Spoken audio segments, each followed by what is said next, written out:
अस्सलाम वालेकुम। अगर आपके भी घुटनों में दर्द है, घुटनों का दर्द जड़ से खत्म करना चाहते हैं तो सिर्फ 150 रुपये में आपका घुटनों का दर्द जड़ से खत्म हो जाएगा। सिर्फ 3 चीजें ऐसी इस्तेमाल करनी जो आपको आम रूटीन में घर में मिल जाती हैं।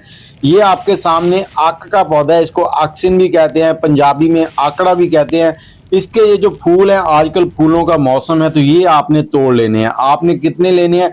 आपने तकरीबन 50 से 100 ग्राम के दरमियान ये फूल ले लेने हैं। इस तरह से इनको तोड़ लें। जब इनको तोड़ रहे हो तो आपने उसके बाद हाथों को धो लेना है, चेहरे पे नहीं लगाना, एहतियात करनी है। इसमें थोड़ा सा पॉइजन होता है, आंखों में लग जाए तो आपको थोड़ी प्रॉब्लम हो सकती है, तो इसलिए ये एहतियात करनी है। इनको घर पे लाकर इनके ये नीचे वाली डंडियां जो है ये आपने तोड़ लेनी है और सिर्फ आपने फूल इस्तेमाल करने हैं।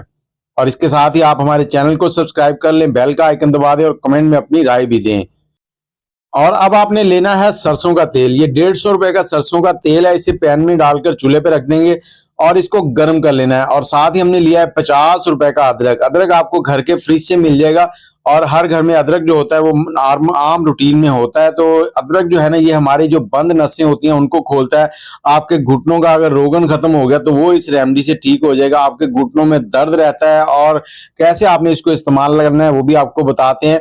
अब अदरक को बारीक बारीक काटने के बाद आपने गरम तेल के अंदर डाल देना। अब इसको इतनी देर पकाना है कि अदरक जो है ना इस तेल के अंदर हल्का हल्का तैरने लगे। जैसे ये देखिए इस तरह से तैरने लगेगा तो आपने क्या करना है, आपने जो आक की डोडियां ली थी ना, आक के फूल लिए थे, वो इसमें डाल देने हैं। अब इन फूलों को भी थोड़ी देर पकाना है, 2 मिनट, 1 से 2 मिनट। जैसे ही थोड़ा सा इनके जो पानी है वो ड्राई होने लगेगा, उसके बाद आपने क्या करना है, यहाँ पर लेने हैं नीम के पत्ते। अब नीम के पत्ते कौन से लेने हैं? जो आगे से ताजा कोंपलें होती है ना, वो लेनी है आपने। वो भी इतनी लेनी है जितनी आपने आक की डोडियां ली थी, उतने ही लेने। इनको छोटे छोटे कर लिया हमने और इसमें डाल देंगे। अब इन सारी चीजों को हाई फ्लेम के ऊपर आपने पकाना है और जैसे ही इनका रंग थोड़ा सा काला सा होने लगे उसके बाद आपने फ्लेम जो है वो दरमियाना कर देना है।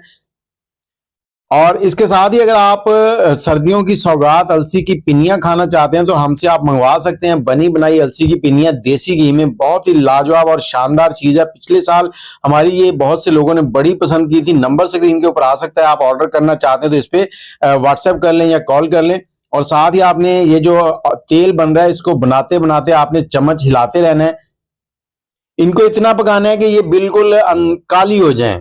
ये जो आक के पत्ते, अदरक और नीम के पत्ते हैं, ये बिल्कुल काले हो जाएं। ये 150 से 200 रुपए का जो नुस्खा है ये आपका पूरे साल की परेशानी खत्म कर देगा। जैसे इस स्टेज पे आ जाएंगे तो आपने चूल्हा बंद कर देना है और इसको ठंडा होने देना है। जब ठंडा हो जाएगा तो आप इसको मलमल के कपड़े में डालकर इसको छान लें। मैं यहाँ पर ऐसे ही नॉर्मली आपको छान कर दिखा रहा हूँ, आपको बताऊंगा कि इसको लगाना कैसे है। सोने से पहले आपने इसको हल्का सा नीम गर्म करना है। अभी मौसम ठीक है, जब सर्दियां आएंगी हल्का सा गर्म करके तो 10 से 15 मिनट आपने अपने घुटने के ऊपर लगाना है। और कैसे लगाना है ये देखें, इस तरह से आपने ये तेल लगाना है हाथ के साथ और अपने घुटने के ऊपर ये जोड़ होता है ना, वहां पे इस तरह से आपने मसाज करना है 15 मिनट। उसके बाद कोई भी नरम कपड़ा गर्म जो होता है हल्का सा और टाइट करके नहीं बांधना, बिल्कुल लूज बांधना है।